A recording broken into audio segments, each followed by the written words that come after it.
Is right, it is as beautiful as you imagined, but the sheer sort of heft, the majesty of the scenery just adds that glitter that you really weren't going to expect. You thought you'd seen it, you haven't seen it until you've seen it for real.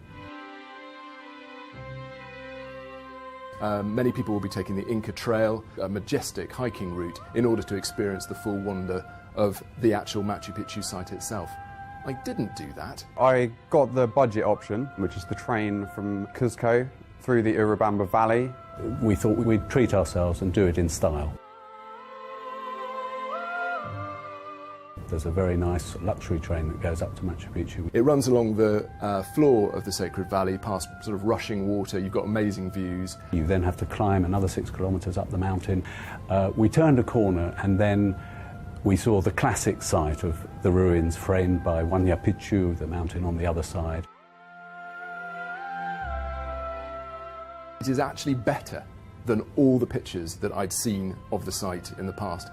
I mean, it was one of those occasions where you are speechless. I was with my girlfriend and we looked at each other and just sort of didn't really know what to say. We just sort of had our mouths open. Isn't this incredible? It was such a dramatic moment that we had got a guide who was going to talk us through it and show us around, and we simply had to ask him, please don't tell us any of the history right now. We just want to absorb this incredible site. When you're there, when you're walking around, you do get a sort of strange connection with the Inca people. You do sort of feel as though it's speaking to you back through history. You thought you'd seen it, you haven't seen it until you've seen it for real.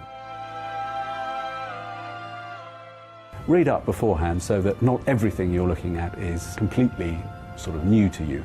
Pack decent footwear and a Mac, because chances are, you know, you'll get some rain. If you're up for it and reasonably fit, it's not easy. You can climb Machu Picchu, the mountain that we see as the backdrop to it. It's just incredible views, and it's the best thing that I did during my day there. Looking at it from the bottom, it doesn't even look accessible. It's pretty much sheer face on all sides. But there's a little trail that the Incas built, which runs up the side, sort of hugging the side of the mountain. You want to take things easy as much as you can. You're at a reasonable altitude. There is a little bit of climbing around the site. There is a bit of sort of moving around between things, and you can get very, very tired out.